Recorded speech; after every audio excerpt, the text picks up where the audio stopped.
इस वीडियो की शुरुआत एक सवाल से कि क्या भारतीय जनता पार्टी ने चिराग पासवान को एक बार फिर से ठगा है, और इन सवालों को जानना है, समझना है तो आपको यह वीडियो अंत तक देखना होगा। लेकिन उससे पहले नमस्कार, द बिहारी टॉप देख रहे हैं, मैं हूं आपके साथ बिरजू सिंह। जब इस देश में नरेंद्र मोदी तीसरी बार प्रधानमंत्री पद की शपथ ले रहे थे तो उनके साथ बिहार से 8 बड़े दिग्गज नेताओं ने मंत्री पद की शपथ ली, जिसमें से 4 कैबिनेट में बैठाए गए यानी कि केंद्रीय मंत्री बनाए गए और 4 को राज्य मंत्री बनाया गया। और उसके बाद जब विभागों का बंटवारा हुआ तो सबसे ज्यादा अगर किसी नेता को झटका लगा बिहार से तो वो नाम है चिराग पासवान। सबसे अधिक कोई गदगद दिखा, खुश दिखा तो वो नाम जीतन राम मांझी है। अब आप कहेंगे कैसे, दोनों तो कैबिनेट में बैठाए गए हैं, लेकिन नुकसान और नफा हुआ है, क्यों हुआ है इस बात को भी जान लीजिए। देखिए, बिहार से जिन 4 नेताओं को नरेंद्र मोदी ने अपने कैबिनेट में जगह दी है उसमें से एक नाम जीतन मांझी का है, जो 1 सीट पर चुनाव लड़े और 1 सीट जीते।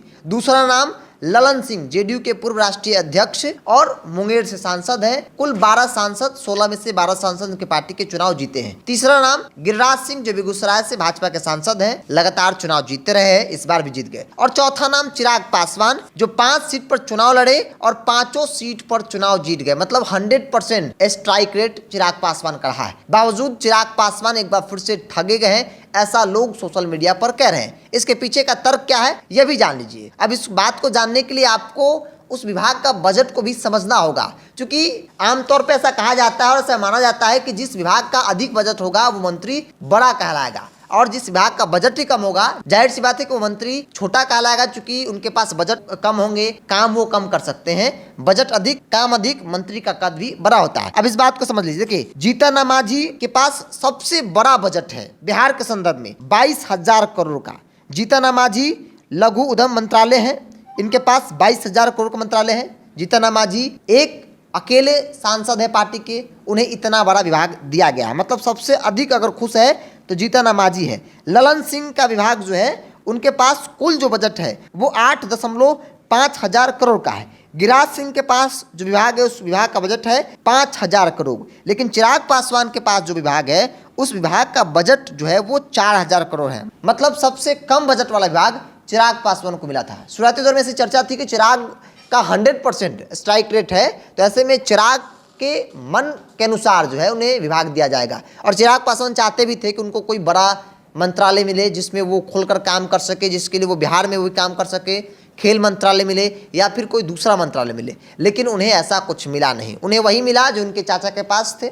चाचा भी बहुत कुछ नहीं कर पाए और भतीजा भी वही परिस्थिति में आकर खड़े हो गए हैं, क्योंकि भारतीय जनता पार्टी ने जो मंत्रालय दिया है, नरेंद्र मोदी ने जिस मंत्रालय की जिम्मेदारी और जवाबदेही तय की है, उस मंत्रालय का सबसे कम बजट जो है 4,000 करोड़ रुपए का है। और इसीलिए कहा जा रहा है कि चिराग जिस विभाग के मंत्री है, फूड प्रोसेसिंग मंत्रालय, उस विभाग का बजट कम है। ऐसे में चिराग भी उतना कुछ नहीं कर पाएंगे, जैसा वो चाहेंगे वैसा कुछ वो नहीं कर पाएंगे। अगर खेल विभाग उनको दिया गया होता तो बिहार के यूथ के दिलों पर राज करते हैं, तो ऐसे में यूथ के लिए वो कुछ कर सकते थे, लेकिन वो वैसा अब कुछ नहीं कर पाएंगे क्योंकि वो विभाग उन्हें नहीं मिला। अब हमने शुरुआती में कहा था कि भाजपा ने एक बार फिर से ठगा है, क्योंकि याद कीजिए 2020 का विधानसभा चुनाव कहा गया कि चिराग भाजपा के इशारे पर नीतीश कुमार के खिलाफ लड़े थे, लेकिन बाद में परिस्थितियां क्या हुई, भाजपा भी इन्हें भाव नहीं दी, जिसके बाद चिराग न घर के रहे न घाट के रहे, पार्टी भी टूटी, परिवार भी टूटी। फायदा किसको हुआ, चाचा को हुआ।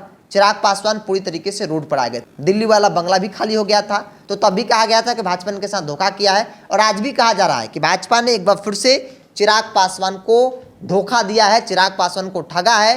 क्योंकि जिस विभाग के मंत्री बनाए गए हैं चिराग पासवान, उस विभाग का बजट मात्र और मात्र 4,000 करोड़ है। जीतन मांझी इस विभाग के मंत्री बने हैं, उस विभाग का बजट 22,000 करोड़ रुपया है। मतलब चिराग से कई गुना अधिक बड़ा जो मंत्रालय है वो जीतन मांझी के पास है।